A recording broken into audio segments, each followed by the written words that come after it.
নমস্কাৰ প্ৰিয় দৰ্শক, নমস্কাৰ প্ৰিয় আপোন মানুহ। যোৱাটো ভিডিঅ'ত দেখুৱাইছিলোঁ যে এখন গাড়ীৰে পাৰ্টি আমি ডকচি খাইছিলোঁ, সন্ধিয়া হৈ গ'ল। তাৰপৰা ভাবিছিলোঁ মৰাণত যাম, কিন্তু মৰাণ যোৱা নহ'ল, থাকি গ'লোঁ খোৱাঙৰ মাজুমলীয়া গাঁৱত। আৰু মাজুমলীয়া গাঁৱত কিছুমান সঞ্জীৱ মাজুমলীয়াৰ মই সৃষ্টি দেখি মই অবাক, স্তম্ভিত, আচম্বিত। বলক ভিডিঅ'টোৰ মাজত বিলীন হৈ যাওঁ। প্ৰিয় দৰ্শক, এজন 22 বছৰীয়া যুৱকৰ প্ৰতিভা দেখুৱাবলৈ মই আজি ৰেডি। আপুনি চাবলৈ ৰেডি নে?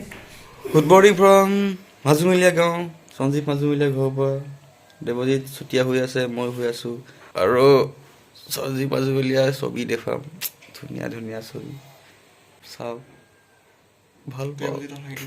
দেৱজিৎ এই তাতোতো চাম, তাতোতো এই দেৱজিতৰ তাতো দেখিছে। কি হয় এইটো কওকচোন আপোনালোকে, জানে যদি এইটো। আৰু সঞ্জীৱ মাজুমলীয়াৰ বিচনাখন এৰিয়ে প্ৰথমতে আপুনি মহাদেৱক দেখিব, একদম ধুনীয়াকৈ অংকন কৰিছে। 70% হৈছে, 30% কাম সম্পূৰ্ণ হ'বলৈ বাকী আছে। আৰু ধুনীয়াকৈ আঁকিছে মহাদেৱক। মুখখন ধুম বুলি আহিলোঁ, ইয়াতো ছবি। মানে শুই উঠাৰ পৰা আপুনি ছবিয়ে দেখিব, শুই উঠাৰ পৰা শোৱালৈকে অকল ছবিয়ে কথা কয়। ভাল লাগি গৈছে মনটো আজি এনেকৈ হয়।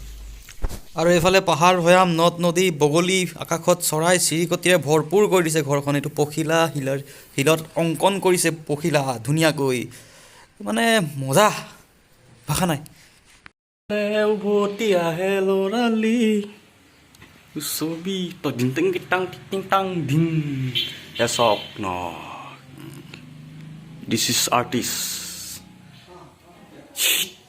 আৰু সঞ্জীৱ মাজুমলীয়াই অকল ঘৰৰ ভিতৰত ছবি অঁকা নাই, আঁকিছে একদম বাহিৰতো। এইটো শিল হয়, ডাঙৰ এটা মস্ত শিলত আঁকিছে, চাওক কিমান টান এইটো। মানে আৰু মানুহটো কেমেৰাত নোলায়, ইয়াক কিবা এটা ক'বলৈ ক'লেও নকয়, চাওক না। আৰু এইটো মাহেৰে বনাইছে, আৰু ইয়াক কিবা এটা ক'বলৈ ক'লে নকয়, বেয়া লাজ কৰি মানুহটো। মানে ইমান ধুনীয়া ঘৰখন, কোন বোৱাৰীয়ে আহি ঘৰখন দিবহি পূৰা চালিয়া ছবিবোৰ এনেই আঁকিছ, তোৰ এনেই অথলে যাব। আন বোৱাৰীয়ে নাই, বিয়া নাপাতিবা, বিয়া পাতিলে জীৱনত শিকলি লগোৱা হ'ব ডিঙিত। তো আজি অলপমান সঞ্জীৱ মাজুমলীয়াৰ লগত কথা পাতি। প্ৰিয় দৰ্শক, কিনো ক'ম আৰু, মোৰ দাঁতকেইটা 5 দিনমান ব্ৰাছে কৰা নাই, গতিকে দাঁতৰ অৱস্থা একদম সংকটজনক। আৰু মই যিটো এই চকীত বহি আছোঁ, এইটো কেনেকৈ বনাইছিলে সি, অকণমান ভিডিঅ' নাই, ফটো আছে ইয়াৰ ওচৰত, মই এইটো অকণমান দেখুৱাই দিছোঁ আপোনালোকক, সি কেনেকৈ বনাইছিলে চকীখন। ৰ'ব দেখুৱাই আছোঁ, চাব, ভাল পাব। 1 নম্বৰ দৃশ্য, 2 নম্বৰ দৃশ্য, 3 নম্বৰ দৃশ্য, 4 নম্বৰ দৃশ্য, 5 নম্বৰ ফাইনেল দৃশ্য, ৰং কৰিলে চাফা। এতিয়া ইয়াত মই বহি আছোঁ। এনেকৈ বহি লওক আপুনি ধুনীয়াকৈ, ইয়াত আপোনাৰ গাৰ্লফ্ৰেণ্ডক বহাই লওক, তাৰপিছত এনেকৈ জুলি থাকক, কাষত বহি থাকক। এনেকৈ বহি এদিন আপোনাৰ প্ৰেম হ'ব, গভীৰ প্ৰেম, তাৰপিছত আৰু গভীৰ প্ৰেম, পিছত আপোনাৰ সদায় কাষত বিচাৰিলে আপোনাৰ প্ৰেম হ'ব, প্ৰেম হ'লে আকৌ বিয়া পাতিলে ল'ৰা ছোৱালী হ'ব, ল'ৰা ছোৱালী হ'লে আপুনি আকৌ চাব চেণ্টাৰ যাব লাগিব, চাব চেণ্টাৰ গ'লে ল'ৰা ছোৱালী বেজি দিলে ল'ৰা ছোৱালী কান্দিলে আকৌ নিচুকাব লাগিব, নিচুকালে আকৌ মাকৰ ভাত বনাব সময়ত আপুনি ভাত বনাব লাগিব। এই বহুত ঝেমেলা, বাদ দিয়ক, নুজুলিব, প্ৰেম নকৰিব, বাদ দিয়ক। মোৰ 1 কোটি টকাৰ চেকখন ক'ত পেলালা? নাই হয় এক্টিংটো, একদম বেড এক্টিং। ভাই ককাই। আৰু এতিয়া একদম চিৰিয়াছ, এজন হ'ল দেৱজিৎ চুতীয়া আৰু এজন হ'ল সঞ্জীৱ মাজুমলীয়া। আৰু সঞ্জীৱ মাজুমলীয়া যিবোৰ কাম কৰিছে, আপুনি পাগল হৈ যাব, জীৱনত দেখা নাই চাগে তেনেকুৱা কাম। তেওঁ মানে যিখন স্কুলত তেওঁ পঢ়িছিলে, চৰকাৰী স্কুলখনত, তেওঁ এনেকুৱা ধুনীয়া ধুনীয়া ছবি আঁকিছে, এটা শৈক্ষিক পৰিৱেশ গঢ়ি তুলিছে। বলকচোন ভিডিঅ'টোৰ মাজত ভালকৈ বিলীন হওঁ আৰু চাওঁ। আৰু এইজন সঞ্জীৱে যে অকল ঘৰত ছবি আঁকে তেনেকুৱা নহয়, তেওঁ নামঘৰতো ছবি আঁকে, স্কুলতো আঁকে। কেইখনমান ফটো আছে, মই আপোনালোকক দেখুৱাই আছোঁ, ৰ'ব। এটা কথা ভাবকচোন, আপুনিয়ে মই কিমানবাৰ ঘূৰি গৈছোঁ সেইখন LP স্কুলত, যিখন LP স্কুলত আপুনি মই পঢ়িছিলোঁ। কিন্তু সঞ্জীৱে চাওক, আজি ইমান ধুনীয়াকৈ অংকন কৰিছে, এটা সুস্থ বাতাবৰণ সৃষ্টি কৰিছে, এটা শৈক্ষিক পৰিৱেশ সৃষ্টি কৰিছে। চাওক, ইয়াত স্কুলখনত অহাৰ লগে লগে ল'ৰা ছোৱালীৰ মনবোৰ ভাল হৈ যাব, চাওক, পঢ়িবলৈ মন যাব। কিন্তু সঁচাকৈ আৰ্টিষ্ট সদায় শান্তিৰ বাবে আৰ্টিষ্ট, দিছ ইজ আৰ্টিষ্ট। আৰু প্ৰিয় দৰ্শক, যদি কিবা ভুল কৈছোঁ প্লিজ মোক শুধৰাই দিব। কিন্তু তাৰ ছবিবোৰ দেখি মানে মোৰ জোচ উঠি গ'ল, তাৰ কামবোৰ দেখি মানে ক'বলৈ মন গ'ল আৰু এইবোৰ কথা। সেইকাৰণে আৰু এই দেৱজিতক অলপ মাথাটো বেয়া কৰোঁ, ৰ'ব, সি অলপ শান্তশিষ্ট ল'ৰাটো। আৰু ছবি আৰু আছে, ৰ'ব, নাকাটিব, ভিডিঅ'ত ঢেৰ ছবি আছে, ৰ'ব। আমাৰ ভাগত আমাক জুৰিবগে। চিনেমাটোগ্ৰাফাৰ ন মই, মানে এটা এইটো কেনেকৈ মিলাই, কি বুলি কয় এইটো? চব আজব বস্তু ইয়াৰ ঘৰ আছেচোন।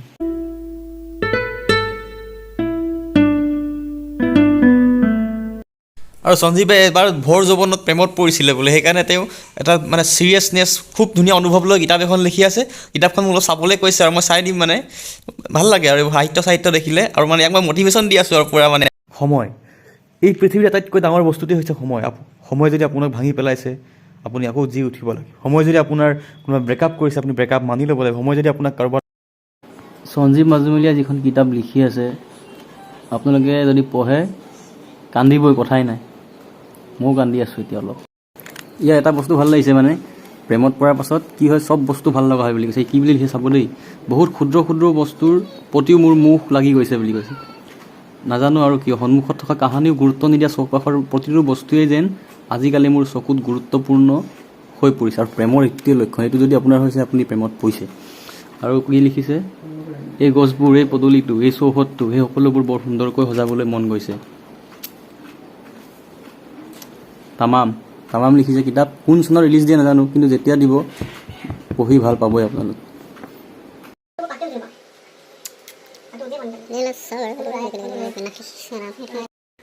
পৰা ভাত গাখীৰ দিয়া খা। এতিয়া সঞ্জীৱে আমাক লৈ গৈছে ধুনীয়াকৈ দা এখন হাতত লৈ লৈছে আৰু আমাক দেখুৱাব বোলে জংঘল, আৰু যিখন নদী চাই চাই সি ছবিবোৰ আঁকে, তাৰ শৈশৱৰ কথাবোৰ মনত পেলাই ছবি আঁকে, সেই নদীখন দেখুৱাব বোলে। বলকচোন বলক এতিয়া জংঘলৰ মাজে মাজে আমি নদী চাবলৈ যাওঁ। চাহ খোৱা হৈ গ'ল, ভাত খোৱা হৈ গ'ল, এতিয়া ভাত মানে ভাত আৰু বৰা চাউলৰ ভাত খালোঁ। তাৰপিছত এতিয়া নদী চাবলৈ যাওঁ। আগফালে আমাৰ সঞ্জীৱ মাজুমলীয়া দ্য আৰ্টিষ্ট। ৱাল দেখিলে হ'লে আঁকিবই আৰু। ই মানুহ মানে ঘূৰি নাচায়, কেমেৰাত নোলায়, ইয়াৰ জীৱনত বহুত দুখ। নদী এটা দিহিং নদী মানে ডিমৌ নদী। বলক ডিমৌ নদীখন চাওঁ। চাওক না জংঘল চাওক। ৰাতিপুৱা নহয় জংঘল দেখিলে ভাল লাগে। আৰু এয়া মই আৰু এইফালে দেৱজিৎ চুতীয়া চিনি পায় আপোনালোকে সকলোৱে, মানে চিনাকি কৰাই দিছোঁ কালি। ই এখন দামী গাড়ী লৈছে, পাৰ্টি খোৱালে। তাৰপিছত এতিয়া আমি নদী চাবলৈ গৈছোঁ, সঞ্জীৱ মাজুমলীয়াহঁতৰ নদীখন। বাঁহ গছৰ মাজে মাজে ইয়াত তামাম। যোৱাবাৰ আহোঁতে বান্দৰ কেনেকুৱা একদম তামাম বান্দৰ। লিচু খাব আহিছিলে সিহঁতৰ ঘৰত। মিছা কোৱা নাই। সেইফালে নদী আৰু এইফালে ৰেষ্ট হাউচ, এখন চাং, বাঁহৰ চাং। ইয়াতে অকণমান বাঁহৰ চাঙতে বাগৰ হলালে কিবা এনেকৈ কুচুমদা গান এটা আছিলে। ইয়াত শুলে কঁকাল বিষ, গা বিষ নাইকিয়া হৈ যাব। চাওক ন কি মজা। এই পৰুৱা তামাম পৰুৱা পলাবে। দিছ ইজ নদী, দিছ ইজ সঞ্জীৱ মাজুমলীয়া। আৰু আপোনাক যে দেখুৱাইছিলোঁ সঞ্জীৱৰ ঘৰত নদীখনৰ পাৰত যে ল'ৰা ছোৱালীবোৰ সাঁতুৰি আছিলে, মানে জঁপিয়াই আছিলে, সেইখন এই নদীখনৰ পৰাই মানে চাইছিলে সিহঁতি। আৰু এইখন চাওক না, কি জাল বুলি কয় জানো এইখন? ঢেঁকী জাল চাওক। এইটো বল ইয়াৰ একেচাতে 2 কুইণ্টেল মাছ আহি যাব। 2 কুইণ্টেল। ইয়াৰ পৰা নামি যায় এইফালে গৈ সেই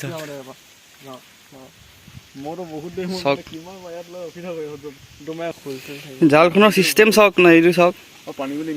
ইয়াত কোনো লোহাৰ নাই, স্প্ৰিং নাই। এইটো কেনেকৈ দাং খাই, কেনেকৈ জাপ খাই মই বুজি।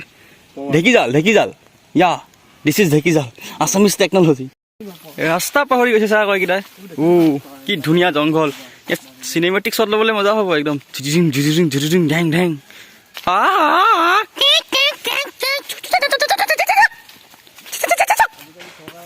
চৰাই। পখিলা চাৰা পখিলা। আৰু ইয়াত বোলে এজাক বান্দৰে আমাৰ সঞ্জীৱ মাজুমলীয়াক ক'ত গ'লে ধৰি দিয়া, ইয়াক বোলে ঘেৰি ধৰিছিলে। আৰু কাহিনীটো মই কৈ দিছোঁ মানে। আৰু ইয়াত এখন দা আছিলে, মানে দা এখন আছিলে। আৰু এইখনেই হয় নাই? এখন নহয় কিন্তু বেলেগ দা আছিলে আৰু বেলেগ দাদা। তাৰপিছত কি হ'ল, বান্দৰবোৰে ঘেৰি থৈছে বোলে, সি একো কৰিব পৰা নাই। লাষ্টত কি কৰে, দাখন লৈ মানে এইবোৰ কাটি দেখাইছে গছবোৰ। মানে দাখন যে কাটে, গছ কাটে মানে, ভয় খুৱাইছে মানে। তাৰপিছত বান্দৰবোৰে ভয় খালে। এটা বান্দৰে খেদি আহিছিলে, তাৰপিছত ঘূৰি গ'ল। অকণমান কওঁ না, বান্দৰটো খেদি আহি একদম উৰি আহিছিলে নেকি? উৰি অহা নাই, খেদি আহিছে মানে দৌৰ মাৰি মানে। তাৰপিছত মই এতিয়া পলাবতো হাৰিব নোৱাৰো ন, দাখন লৈ মোৰ মানে খেদি যোৱা মানে ভয় নকৰা নিচিনা দেখাইছো আৰু তাক। তই কিন্তু অলপ ভয় কৰিছ। ভয়টো পুৰা লাগিছে ন, বুকু মানে পুৰা একদম ওলাই গৈছে বুকু। তাৰপিছত মোৰ ভয় নকৰা সি মানে ইটো খাতৰা বস্তু হ'ব বুলি মানে সিও পলালে মানে উভতি পিনে। দা চালে আছো ন, ভয় খুৱাইছো। চাওক জংঘলত এইবোৰ ঘটি থাকে, ডাঙৰ জংঘলত সৰু সৰু ঘটনা ঘটি থাকে। অকলে আছো তাতে ন, একদম কাহিনী মজা। ৰিয়েল বুলি কোনো নাভাবিব পাৰে মানে, এইটো সঁচা কাহিনী। সঁচা কাহিনী। ই মিছা নকয়, বেছি মিছা নকয়। আৰু যি সঁচাটো সঁচাই কয় আৰু ইমানটোৱে সঁচা। আৰু এইখন নেগুৰ দীঘল গাড়ী কালি ইয়াতে ঘূৰি ফুৰিলোঁ, বিন্দাছ ঘূৰি ফুৰিলোঁ। আৰু এতিয়া ইয়াক ধুলাই কৰি আছোঁ। অসমীয়াত ধুলাই আৰু ইংৰাজীত ৱাছ। এই দেৱজিৎ বাদ দে, এখন কলা গাড়ী যিমান ধুলো বগা নহয় এখন। বাদ দে ধুব বাদ দে এইখন। দেৱজিতৰ গাড়ী ধুই আছোঁ। আৰু প্ৰিয় দৰ্শক আপুনি যে ইমান কষ্ট কৰি আপোনাৰ নেট পেক খৰচ কৰি যে মোৰ ভিডিঅ'টো চালে তাৰ কাৰণে বহুত বহুত বেছি ধন্যবাদ। তাৰপাছত মানে আৰু কি ক'ম, আপোনাৰ উজ্জ্বল ভৱিষ্যত কামনা কৰিলোঁ। ধেমালি কৰিছোঁ মানে, আজি ভিডিঅ'টো যদি ক'ৰবাত ভুল ভ্ৰান্তি হৈছে মোক ক্ষমা কৰি দিব। লগতে আৰু ভাল লাগিলে নে বেয়া লাগিলে কমেণ্টত প্লিজ ক'ব। আৰু এইটো লকডাউনত বনাইছিলে চকীটো সঞ্জীৱে, খুব ধুনীয়াকৈ বনাইছে, ভূতৰ চকী বোলে এইটো নাম দিছে। তাৰপিছত এইটো গাঁৱৰ পৰিৱেশ, বাই বাই মাজুমলীয়া গাঁও, তাৰপিছত আৰু বাই বাই। আৰু কলাক্ষেত্ৰৰ পৰা এটা ভিডিঅ' সৈতে লগ পাম আপোনালোকৰ মাজত। আজিলৈ বাই বাই। নমস্কাৰ প্ৰিয় দৰ্শক, সঞ্জীৱ মাজুমলীয়া ঘৰৰ পৰা আহিলোঁ। সঞ্জীৱ মাজুমলীয়া দ্য আৰ্টিষ্ট, মই নাম দিছোঁ মানে আৰ্টিষ্ট, আৰু এই আৰ্টিষ্টে হয়। যিবোৰ বাঁহৰ বস্তু, যিবোৰ ছবি আঁকি থৈছে, সঁচাকৈ তামাম মজা। আৰু কি পালোঁ চক নাই, গিফ্ট ৰুমাল সঞ্জীৱৰ বাইকে দিছে, থেংক ইউ। আৰু এইফালে দেৱজিৎ ইয়াকো দিছে। আৰু আমি এতিয়া মৰাণলৈ যাম, মৰাণত কাৰেণ্টৰ কাম এটা আছে কৰিম, তাৰপিছত আৰু শেষ কৰিম ভিডিঅ', মানে শেষে ইয়াৰ পৰা শেষ কৰিম। কেনেকুৱা পালে ক'ব, ছাবস্ক্ৰাইব কৰিবলৈ নাপাহৰিব। আৰু অচিনাকি যদি কোনোবা চাই আছে কমেণ্ট কৰি দিব, অচিনাকি মানুহৰ কমেণ্ট পালে ভাল লাগে।